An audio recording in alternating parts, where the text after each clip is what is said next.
Desde el principio, Lucifer fue concebido como un ser magnífico, un querubín ungido de gran esplendor y luz. Creado directamente por Dios, ocupó una posición exaltada en el reino celestial, siendo admirado por su perfección y gloria. Su mismo nombre, que significa portador de luz, refleja la importancia de su papel. Sin embargo, surge una pregunta intrigante. Si Dios es omnisciente, ¿por qué trajo a la existencia a un ángel que eventualmente se rebelaría contra él?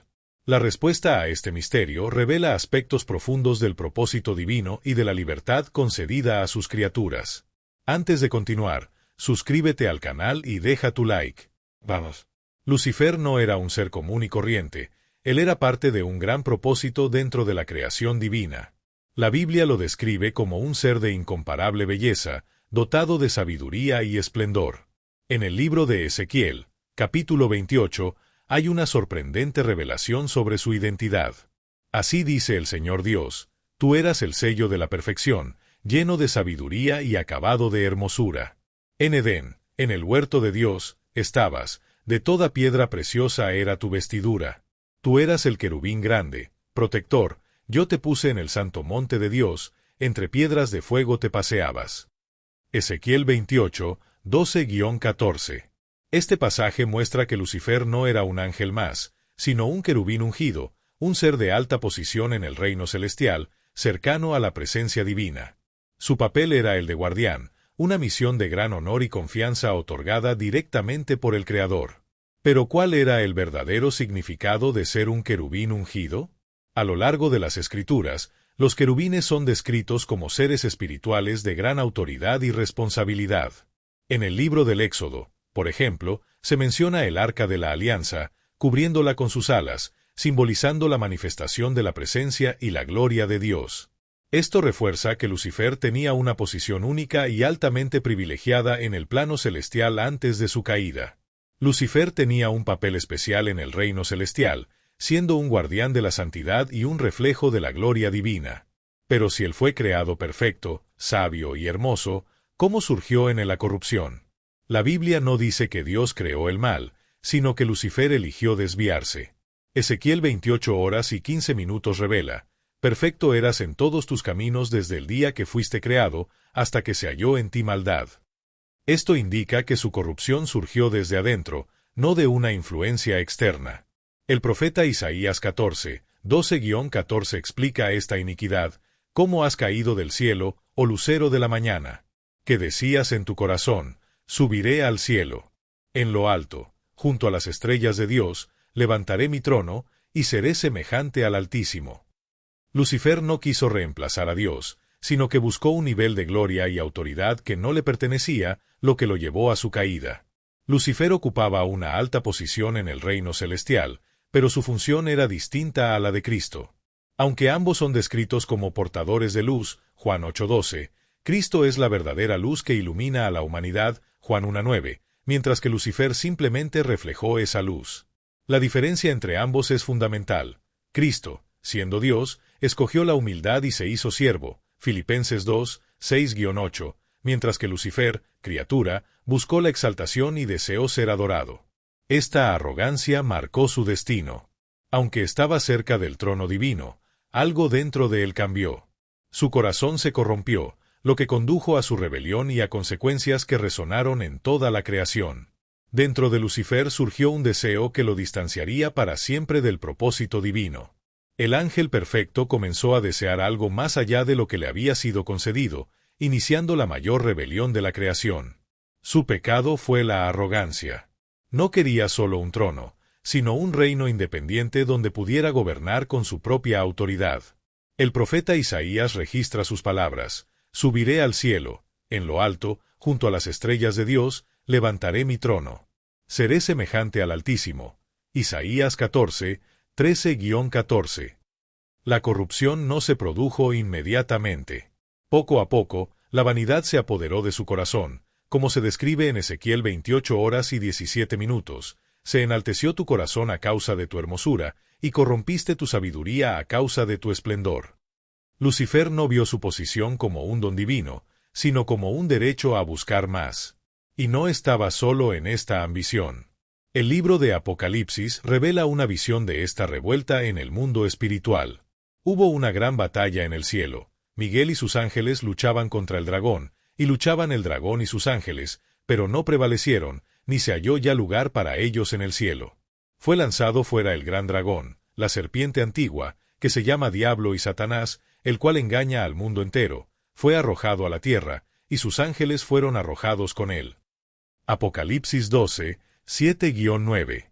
Lucifer no cayó solo, persuadió a una tercera parte de los ángeles para que lo siguieran, Apocalipsis 12:4.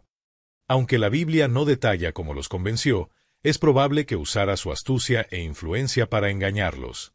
Sin embargo, su rebelión tropezó con un obstáculo insuperable: la fidelidad de los ejércitos celestiales y la autoridad de Dios. Cuando llegó el momento decisivo, el arcángel Miguel guió a los ángeles fieles en una batalla cósmica. El resultado fue la expulsión definitiva de Lucifer y sus seguidores. El antiguo portador de luz se convirtió en Satanás, el adversario y engañador de la humanidad.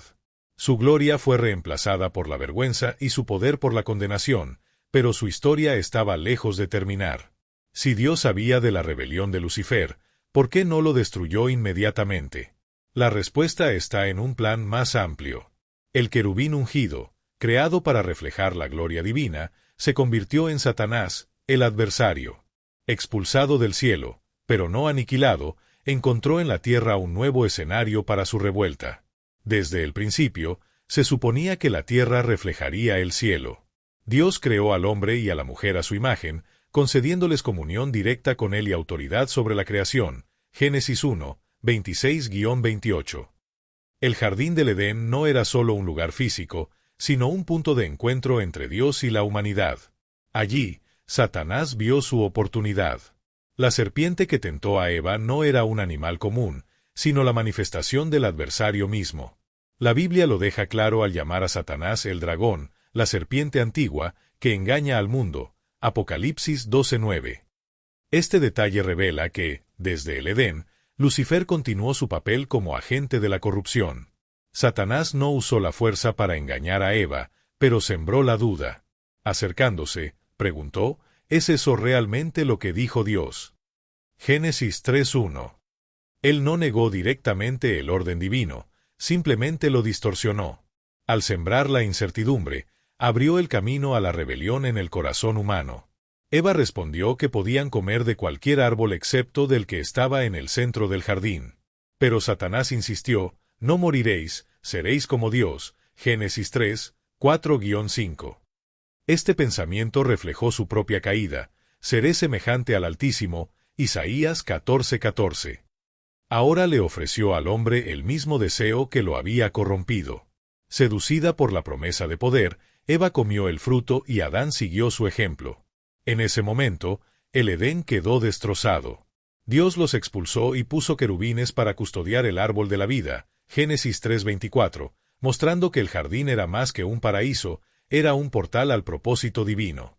Pero también surgió la promesa de redención: pondré enemistad entre ti y la mujer, ella te herirá en la cabeza. Génesis 3:15, la primera profecía acerca del Mesías.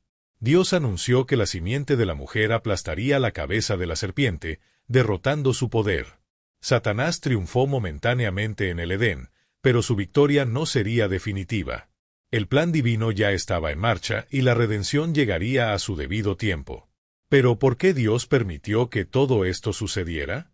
Si Él sabía de la rebelión de Lucifer y la caída del hombre, ¿por qué no la impidió? Esta es una de las preguntas más profundas de la teología, y la respuesta está en la esencia misma del Creador. Dios no quiso siervos programados, sino seres capaces de elegir amarlo y seguirlo voluntariamente. El apóstol Pablo afirma: en él fueron creadas todas las cosas, visibles e invisibles, todo fue creado por medio de él y para él. Colosenses 1:16. Esto significa que todo tiene un propósito en el plan divino, incluso aquello que parece oponerse a su voluntad. Si Dios hubiera creado seres sin libre albedrío, no habría amor genuino ni verdadera adoración. Tanto a Lucifer como a los ángeles y a la humanidad se les dio esta libertad, porque sin elección no hay verdadera devoción. ¿Por qué permitió Dios la caída? La respuesta está en un principio profundo: Él permitió el mal para que el bien supremo pudiera revelarse. El apóstol Pablo lo explica claramente. Dios sujetó todas las cosas a vanidad, no por su propia voluntad, sino por causa del que la sujetó, con la esperanza de que la creación sería libertada de la corrupción a la libertad gloriosa de los hijos de Dios. Romanos 8, 20-21. Este versículo revela que Dios permitió el mal temporalmente, sabiendo que al final su gloria se manifestaría aún más. Sin la caída de Lucifer, no habría contraste entre la luz y la oscuridad, y sin el pecado, no conoceríamos la profundidad de la gracia. Sin la cruz, nunca conoceríamos el verdadero amor de Dios. El plan de redención no fue una respuesta a la rebelión, sino algo que existía antes de la fundación del mundo. Pedro escribe que fuimos redimidos con la sangre preciosa de Cristo, como de un cordero sin defecto, 1 Pedro 1, 18-20, lo cual ya era conocido antes de la creación. Esto significa que la muerte y resurrección de Cristo fueron parte del plan divino incluso antes de la creación. Dios sabía que el hombre pecaría y que el diablo se rebelaría, pero permitió todo esto porque el fin ya había sido decretado. Si Lucifer nunca hubiera caído, la humanidad nunca habría conocido la profundidad de la misericordia, la justicia y el amor de Dios. La rebelión no alteró el plan divino, pero reveló más intensamente la gloria de aquel que gobierna sobre todas las cosas.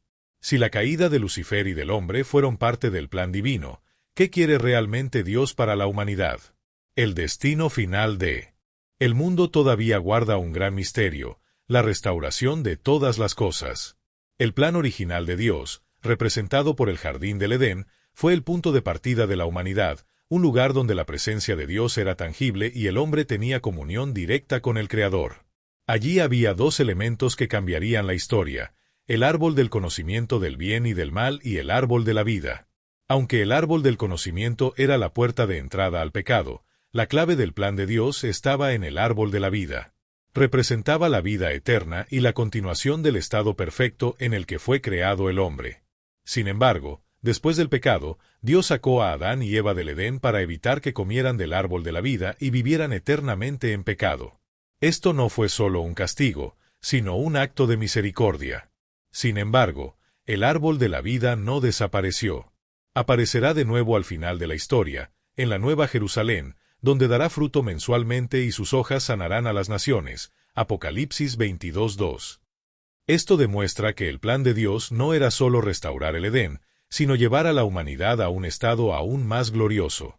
Si el Edén era un reflejo del cielo, la Nueva Jerusalén será su plenitud. Donde había solo una pareja, en la Nueva Jerusalén habrá una multitud de redimidos. En el Edén, la presencia de Dios visitaba al hombre al anochecer, pero en la Nueva Jerusalén, Dios morará con su pueblo eternamente. El apóstol Juan describe este momento final: entonces vi un cielo nuevo y una tierra nueva. He aquí el tabernáculo de Dios con los hombres, y él morará con ellos. Apocalipsis 21, 1-3. La historia de la humanidad, desde la caída de Lucifer hasta el pecado en el Edén, se dirige hacia este momento glorioso. Si Dios está restaurando todas las cosas, ¿cuál será el destino de Lucifer, quien intentó destruir su plan? Desde su rebelión, el destino de Lucifer ya está decretado: expulsado del cielo, derrotado en el Edén, derrotado en la cruz y al final, será condenado definitivamente. Pero ¿por qué Dios no lo destruyó inmediatamente y le permitió seguir teniendo influencia en el mundo? Esto es parte del propósito mayor de la soberanía divina. La Biblia muestra que Satanás actúa con el permiso de Dios, como vemos en pasajes como Job 1, 6-12 y Lucas 22:31. Esto significa que Dios usa incluso la rebelión de Satanás para cumplir su plan eterno. Cristo reveló que la cruz fue el principio del fin del gobierno de Satanás. Él ya ha sido derrotado espiritualmente, pero su sentencia final se ejecutará en el futuro cuando sea arrojado al lago de fuego y azufre. Apocalipsis 20:10. La Biblia describe el destino final de Satanás, la bestia y el falso profeta, diciendo que serán arrojados al lago de fuego y atormentados para siempre. Apocalipsis 20:10. Este no es un lugar de reinado para Satanás, sino de condenación eterna, un castigo preparado para él y sus seguidores, no para la humanidad. Jesús afirmó que el fuego eterno fue creado para el diablo y sus ángeles, Mateo 25 horas y 41 minutos, lo que muestra que aquellos que rechazan la redención de Dios, como los ángeles caídos, eligen seguir este destino. La existencia y la caída de Lucifer tienen un propósito profundo: glorificar a Dios. El apóstol Pablo enseña que Dios usó el ascenso de Faraón para demostrar su poder, Romanos 9:17, y de la misma manera, permitió que Satanás existiera para demostrar su justicia, santidad y soberanía.